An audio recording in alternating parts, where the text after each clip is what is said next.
네, 국회에서 들어온 얘기를 들어보니까 야6당이 탄핵소추안을 국회에 제출했다. 이런 소식이 들어와 있습니다. 근데요, 이 탄핵소추안이 제출이 됐다고 하더라도 이제 표결을 하려면 200석이 돼야 됩니다. 200. 3분의 2가 돼야 되잖아요. 근데 지금 뭐 야당 의석수가 다 합쳐도 192석이에요. 그럼 여당의 동조 없이는 안 됩니다. 어떻게 전망하세요? 네, 8석이 더 네. 필요한 것이고 어제 이제 비상계엄을 해제 결의할 때 국민의힘 의원들이 18명이 나섰습니다. 대체로 전부 이제 소위 친한계라고 불리우는 의원들이지만 한두 명 아닌 사람도 포함된 게 아닌가 제가 볼 때는 그렇게 저도 그렇게 보이는데요. 봤습니다. 네, 네. 네, 그런데 어저께 그 소위 비상계엄 해제 결의에 찬성을 했다 해서 이 사람들이 탄핵에 찬성할 거라고 생각한다면은 그거는 좀 너무 가볍고 단순하게 보는 것이 아닌가 생각합니다. 아까 이미 탄핵에 대한 국민의힘 쪽 인사들의 그 심리에 대해서 제가 자세히 말씀을 드렸거든요. 그렇기 때문에 제가 볼 때는 지금 당장 탄핵에 대한 그 의결을 한다면 제가 볼 때 이게 통과될까 싶은 생각은 있습니다. 물론 비상계엄을 선포했다라는 자체가 상당히 엄중한 일이기는 하지만 보수 지지층 일각에서는 어제 그 상황을 보셨겠지만 6시간 만에 끝났을 뿐만 아니라 과도한 그런 어떤 그 탄압이 있었던 건 아니라고 생각하는 사람들도 있는 것 같습니다. 그러다 보니까 대통령이 비상계엄을 선택했다라기보다는 충격요법 내지는 무력 시위를 한 것이다. 이렇게 또 해석하고자 하는 목소리들이 그 우파 지지자들 사이에서 나오고 있습니다. 그리고 지금 대통령을 탈당을 시킬 것인가의 여부에 대해서도 7대3으로 의견이 갈린다라는 것은 탄핵은 아직까지는 탄핵을 결행할 정도의 심리적 준비가 국민의힘에서는 안 되었다라고 보여집니다. 어떠세요? 홍 의원님 보시기에는? 이게 이제 그 2016년, 7년, 그러니까 네. 박근혜 대통령 때하고 좀 비교를 좀 해봤으면 좋겠다 생각합니다. 그러면 저희가 조금 분명해지는 부분이 있는데, 결국은 첫 번째 중요한 것은 국민적 어떤 그 호응, 탄핵에 대한 그 지지도, 이게 제일 첫 번째 갈림 이 분수령이라고 생각해요. 그때 박근혜 대통령 지지율이 뭐 일부 그 갤럽 조사 같은 데 4%까지 나왔던 적이 있었어요, 한때. 그러니까 사실은 그 오차율 감안하면 그거는 0%까지 갈 수도 있는 거기 때문에 한 자릿수로 떨어지는 순간 그건 뭐 지지율이 뭐 9%다, 5%다 이건 의미가 없는 거라고 보시면 될 거예요. 그래서 지금 현재 대통령 지지율이 갤럽 기준으로 한 20% 초반 정도. 또 전반적인 이 여론조사 기구에서 되게 낮은 경우에는 한 18%에서 높은 경우 한 25%에서 왔다 갔다 하고 있지 않습니까? 근데 만약에 이 지지율이 큰 폭으로 떨어지면 국민의힘에서 상당히 동의하는 의원들이 생길 것이다라는 게 첫 번째고요. 근데 그럼에도 불구하고 이게 2017년 당시 탄핵하고 약간 상황이 다른 거는 국민의힘 의원 구성과 관련돼 있습니다. 국민의힘 의원 구성이 그 당시에는 그때 우리가 민주당이 123석 정도였고 국민의힘 그 당시에 이제 그 전신이었죠. 네. 자유한국당인가 그랬는데 그때 한나라당이었네. 그때까지만 한나라당의 의석수가 122석이었습니다. 그러니까 영남권 의석하고 수도권 그 비영남권 의석이 반반은 됐어요. 한 55대 45 정도로 비영남권 의석이 있었거든요. 수도권에도 제법 있었고요. 그러다 보니까 아무래도 수도권과 충청권 이런 쪽의 의원들은 스윙보터 지역이다 보니까 그때그때 표심이 왔다 갔다 하니까 굉장히 민감해요, 민심에. 이러다가 우리가 다 망할 수 있다. 나도 죽고 우리 당도 망한다. 이런 생각이 들면 결심하게 되거든요. 그래서 그 당시에 김무성 대표나 유승민 대표를 중심으로 해서 한 30명 이상의 의원들이 대거 이탈을 하게 되지 않습니까? 근데 지금의 의석의 비율을 보면 영남권이 압도적이에요. 영남권이 아마 지역구 기준으로 하면 영남권이 한 80% 이상 될 겁니다. 나머지 비례대표하고 하면 비영남권이 뭐 몇 석 안 돼요. 한 20석이 채 안 될 겁니다. 비영남권이. 그러다 보니까 지금의 의석 그분들의 생각은 아까 정홍 의원님 잠깐 말씀드렸지만 그 대통령을 탄핵시켰을 때 도리어 지역구에서 어려운 거 아니야? 이런 고민들도 좀 하실 부분들이 있을 것 같아요. 그래서 저는 두 가지 지지율. 하나는 전체 지지율. 대통령과 국민의힘에 대한 전체 지지율, 그리고 두 번째는 소위 TK를 비롯한 핵심 지지 지역에서의 지지율 추이, 이 두 가지가 굉장히 큰 이 탄핵 여부를 가르는데 변수가 될 거라고 생각을 하고, 또 하나는 굉장히 잘 이 민주당 입장에서는 국민의힘 의원들을 잘 설득을 해야 됩니다. 이 문제가 국민의힘이 망하는 게 아니라 여야가 도리어 균형 잡힌, 그러니까 새로운 정치 문화를 만드는 계기가 될 수 있다라는 것으로 잘 설득해 나갈 필요가 있어요. 안 그러면 국민의힘 의원들 입장에서는 분열되면 죽는다, 이런 생각을 갖게 만들면 훨씬 어려워질 수도 있다 생각이 듭니다. 그래서 현재로서는 저는 가능성은 있다고 생각하는데, 그렇게 쉽게 그냥 뭐 18명의 의원이 다 넘어와서 그냥 된다, 이렇게 단순하게 얘기하기는 쉽지 않을 겁니다. 네, 홍 의원님 말씀에 더해서 그 당시에는 탄핵을 하면 민주당의 이제 가장 그 대통령 가능성이 높았던 사람이 당시 문재인 대표였었나요?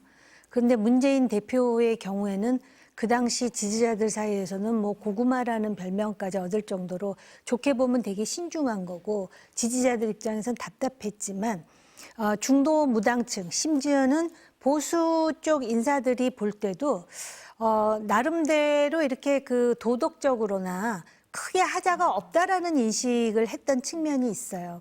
근데 지금 이재명 대표는 아까도 제가 말씀드렸지만 사법 리스크가 어마무시합니다. 그런데다가 이재명 대표와 그 당시에 그 지난 2021년의 대선에서 윤석열 후보와 이재명 후보 사이에 0.73% 차이밖에 안 났는데, 사실 윤석열 후보를 뽑은 상당수의 사람들이 윤석열이 정말 대통령으로서 국정 운영을 잘할 거야라는 생각도 물론 있었겠지만, 이재명이 되면 안 되라고 생각하는 사람들이 표를 몰아줘가지고 0.73%라는 간발의 차로 이긴 거였거든요. 그런데 이재명 대표 하면은 사법 리스크와 함께 뭐가 떠오르냐면, 지난 총선에서 자기 계파가 아닌 사람들을 어떤 식으로 정치적 생명을 끊었는지를 아직도 생생하게 기억하고 있습니다. 이게 정치권에 있는 사람들한테는 단순히 그게 잘못됐다라는 비판적 시각을 넘어서 공포로 다가오는 부분이 있거든요. 이런 것들이 상당히 작동을 할 것 같고요. 박근혜 대통령 탄핵은 첫 번째 하는 거였잖아요. 그러니까 국민적 호응도 있었지만 그 탄핵의 후과가 뭐라는 것을 보수 지지층, 보수 정치인들은 이미 다 알고 있어요. 그래서 아주 탄핵이라 그러면 그거 자체는 아예 그 열외로 놓고 지금 옵션을 생각하는 그런 측면이 있습니다. 그래서 민주당이 이렇게 하는 그 상황이 결국은 한쪽, 이게 제로섬이 아니라 이것이 국민의힘에게도 하나의 활로가 된다라는 뭔가 어떤 보장 같은 것을 보여주지 않는 한 그렇게 간단한 탄핵 의결이 될 것 같다고는 저는 생각지 않습니다. 여기서 저도 이제 한마디 안 할 수가 없는데요. 이재명 대표 관련된 부분에는 저는 많은 오해와 좀 편견이 좀 작용하고 있다고 생각을 해요. 그러니까 말씀하신 것처럼 제가 그 당시 이재명 대표와 같이 총선을 치른 지도부에서 원내대표를 하면서 공천 과정에서 우리 당이 누가 쳐내고 누가 뭘 하고 그런 상황은 아니었습니다. 제가 그 현장에서 있고, 다만 경선을 시켰는데 아무래도 이재명 대표를 지지하고 좋아하는 상당수의 당원들이 이재명 대표에게 좀 불편하게 했거나 반대했던 사람들에게 거부감을 가지면서 다른 후보를 선택했던 거지, 이재명 대표가 인위적으로 선택해서 누굴 밀어주고 되는 그런 우리 당의 당내 경선 구조는 아니었다라는 거죠. 그래서 비명 행사라고 하는 것은 그건 결과론적으로 해석은 그렇게 될지 모르겠지만, 이재명 대표가 의도하거나 이재명 대표가 인위적으로 공천 과정을 그렇게 한 건 아니다고 그러고요. 두 번째, 이 도덕성과 사법적 문제인데요. 저는 모르겠어요. 이걸 우리 민주당과 이재명 대표가 이런 상황을 유도하고 만들어낸 것도 아니고 대통령 스스로가 자초한 문제였고요. 특히나 이재명 대표와 관련된 여러 가지 문제점들에 대해서 이재명 대표를 지지하는 많은 분들의 핵심적인 것은 뭔가 일을 제대로 할 사람, 그리고 대한민국을 한번 제대로 바꿔볼 사람에 대한 기대감이 있다고 생각을 합니다. 저는 이번 이 결과와 관계없이, 저는 아까도 얘기했지만 자꾸 이 문제를 윤석열 대통령에 대한 탄핵이나 또는 하야 또는 어떤 정치적인 어떤 타격이 이재명 대표하고 연관서서 자꾸 제로섬 게임으로 보면 더 국민의힘 입장에선 길이 없을 거예요. 그 프레임을 넘어서는 시각이 좀 필요하다 생각을 합니다. 그게 아마 현실이라고 생각하겠죠. 그러니까 지금 어떤 그 시각으로 보면 윤석열, 이재명의 양극화 구도가 한국 정치의 현주소를 요 상태로 만들었다라고 생각하는 사람도 있습니다. 예를 든다면 정치에 오래 발을 담고 있었던 인상은 아니잖아요. 양쪽이 다. 한 사람은 지금 재선이고 한 사람은 그 총선을 한 번도 나가지 않고 그냥 대통령으로 당선됐는데 그런 상황에서 지금도 윤이 양극화 구도가 만들어내는 여러 가지 정치적 현상에 대해서 우려하는 목소리가 크고요. 솔직히 저 이재명 대표 잘 모르고 총선에 대해서도 제가 그 당 내부 사정을 주로 언론을 통해서 아는 거지만 정치라는 거는 무엇이 중요하냐? 사람들이 가지는 인식이거든요. 그 인식이 아직까지 그러하다라는 것이죠. 그리고 사법 리스크를 윤석열 대통령이 만들었다 이렇게 말씀을 하시는데 법인 카드도 그렇고 선거법 위반, 뭐 위증교사, 대북 송금, 윤석열 대통령이 그런 주장 내지는 검찰이 그런 주장을 하도록 도와주기 위해서 이재명 대표가 그걸 조장한 거는 아닐 테니까. 그리고 다른 정치인에 비해서 그런 요소들이 굉장히 논란이 됐던 건 사실이니까 제가 그런 부분을 지적하는 것입니다. 제가 제 말을 반대로 들으셨네요.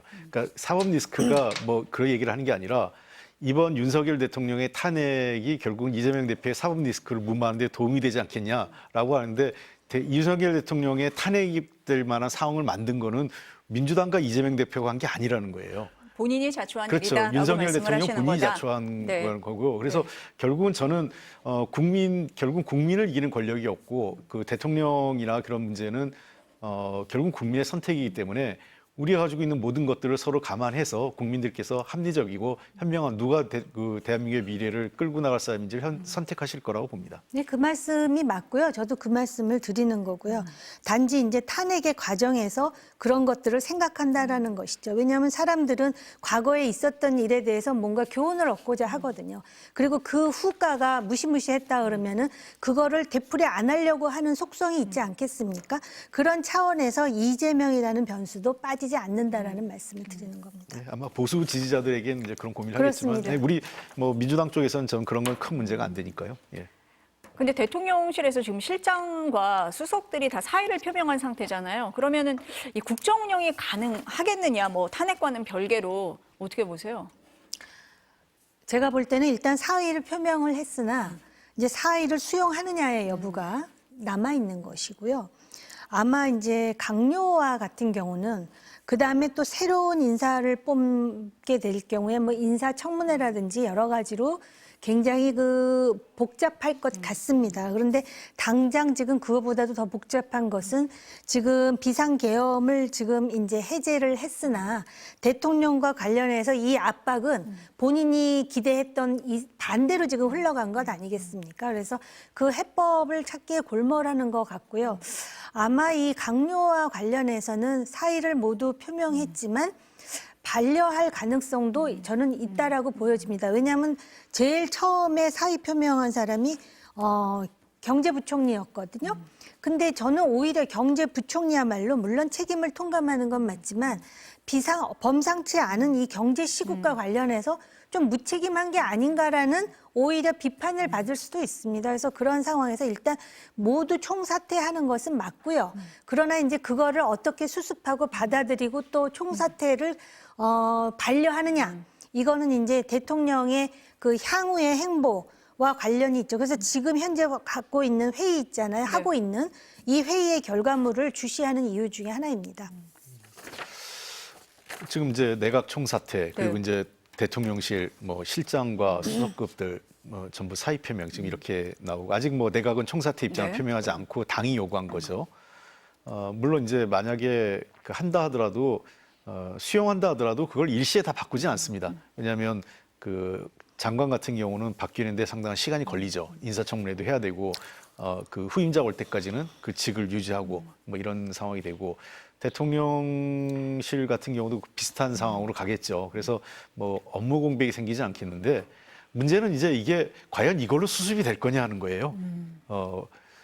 제가 보기에는 국민의 눈높이, 그러니까 모르겠습니다. 아마 저 여권 지지자들은 저와 다른 생각을 가지고 계시겠지만 제가 보는 민주당이나 야권의 지지층 또는 상당수 중도까지도 이제는 이 단순히 뭐 총리 바꾸고 장관 몇 개 바꾸고 대통령실 인사 개편한다고 해서 그럼 그 이 예비 내란죄 그리고 이 저 대통령이 했던 비상계엄에 관련된 이 잘못된 행위를 그럼 이해하고 넘어갈 수 있느냐? 저는 그렇지 않을 것 같아요. 그러니까 그러기에는 사안이 너무 크고 너무 많이 나간 거 아니냐, 대통령이. 그러니까 저는 그래서 대통령과 그 정부, 그 여당이 함께 고민해야 된다는 겁니다. 과연 그 내각 청사태나 대통령실 인사 개편으로 이게 수습이 될지. 그리고 저는 어떤 의미에서는 저 정진석 비서실장을 포함해서 경험도 많은 분들인데 거기 성태윤 교수도 그렇고 이런 분들이 약간은 좀 어떤 의미에서는 좀 그 비겁하다는 생각도 들어요. 그러니까 이 상황에서 그 일은 크게 벌려놨는데 그때 아무런 조치를 못했고 모른다고 해서 이 책임이 면제되는 건 아니거든요. 그런데 대통령이 어떻게든 우리는 그냥 여기서 손절하고 그만두고 나가겠다 이런 의미도 아닌지. 그러니까 뭔가 대통령한테 이런 정도는 해야 된다라는 건의를 해야 되지 않을까 하는 겁니다. 매우 엄중한 상황이고 정치권이 함께 수습책을 마련해야 된다. 이런 말씀으로 듣겠습니다. 오늘 두 분 말씀은 여기까지 들어야 될 것 같습니다. 감사합니다. 네, 고맙습니다.